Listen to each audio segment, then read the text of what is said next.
থেকে তোমাদের সকলকে জানাই স্বাগত। আজকের ভিডিওতে আমি যে বিষয়টা নিয়ে তোমাদের সঙ্গে আলোচনা করব সেটা হচ্ছে, তোমরা অনেকেই আমি রিকোয়েস্ট করেছো ম্যাম আমাদের সেমিস্টার 4-এ সিসি 5-এর একটা সাজেশন আমাদের তৈরি করে দিন, যাতে আমরা এক্সামটা ভালো করে দিতে পারি। তোমরা যেহেতু অনেকে আমাকে রিকোয়েস্টটা করেছো, তাদের জন্যই আজকের এই ভিডিও। অবশ্যই আমি তোমাদের সাজেশনগুলো দিব। তার আগে বলে রাখি, আজকের ভিডিওটা যদি তোমাদের ভালো লাগে অবশ্যই তোমরা লাইক করো, কমেন্ট করো, শেয়ার করো এবং journalism and mass communication related অনেক ভিডিও পেতে আমাদের চ্যানেলটা তোমরা অবশ্যই সাবস্ক্রাইব করো এবং পাশে থাকা বেল আইকনটা অবশ্যই ক্লিক করো। প্রথম যে কোয়েশ্চেনটা তোমরা মন দিয়ে পড়বে সেটা হচ্ছে, Harishchandra Mukherjee was a true patriot. Describe the role of Hindu patriot in relation to the above mention statement. Harishchandra Mukhopadhyay একজন সত্যিকারের দেশপ্রেমিক ছিলেন। এই বক্তব্যের পরিপ্রেক্ষিতে হিন্দু পেট্রিয়ট পত্রিকার ভূমিকা আলোচনা করো।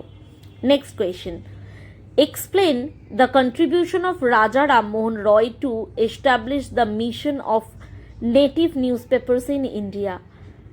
অর্থাৎ ভারতে দেশীয় সংবাদপত্রের বিকাশ ও প্রতিষ্ঠার ক্ষেত্রে রাজা রামমোহন রায়ের অবদান ব্যাখ্যা করো। তারপরের যে question, analyse in detail the recommendations of first press commission of India. Do you think there is a need for third press commission in India? এটা আমি আগেও এই প্রশ্নটা দিয়েছি, এই প্রশ্নটা খুব ইম্পর্ট্যান্ট। ওকে, তো ভারতে প্রথম প্রেস কমিশনের সুপারিশগুলি বিস্তারিতভাবে বিশ্লেষণ করো। তোমার কি মনে হয় ভারতে তৃতীয় প্রেস কমিশন প্রয়োজন রয়েছে? যুক্তি সহ আলোচনা করো। এর পরের question, Serampore Baptist missionary press pave the way for vernacular journalism in India. তো ডিসকাস, মানে শ্রীরামপুর ব্যাপটিস্ট মিশনারি প্রেস ভারতে দেশীয় বা ভার্নাকুলার সাংবাদিকতার পথ প্রশস্ত করেছিল। আলোচনা করো। তারপরের question, extremist press brought a new lease of life in the field of journalism. Enumerate their contributions. চরমপন্থী বা উগ্রপন্থী সংবাদপত্র সাংবাদিকতার ক্ষেত্রে নতুন প্রাণের সঞ্চার করেছিল। এদের অবদানগুলি উল্লেখ করো।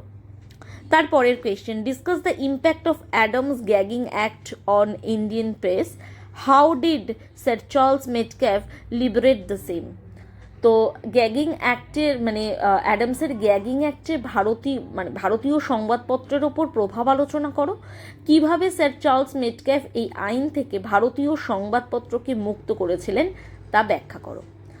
তারপরের question, discuss briefly the development of Indian news agencies with relevant examples.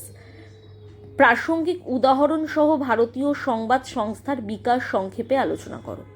তারপরের question, Bal Gangadhar Tilak accepted imprisonment instead of begging clemency from the foreign rulers. Discuss in this context the nature of the principles of journalism. বাল গঙ্গাধর তিলক বিদেশি শাসকদের কাছে ক্ষমা প্রার্থনা করার পরিবর্তে কারাবাস গ্রহণ করেছিলেন। সাংবাদিকতার নীতির প্রকৃতি ও আদর্শের পরিপ্রেক্ষিতে এই বক্তব্যটি আলোচনা করো।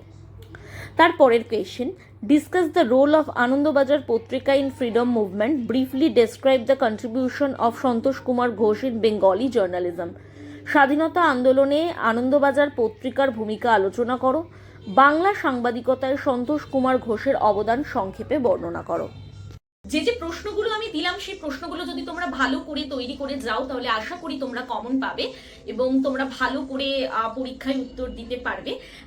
আজকের ভিডিওটা এটুকুই। নেক্সট ভিডিওতে আমি আবারও হাজির হব journalism and mass communication related নতুন কোনো ইনফরমেশন নিয়ে।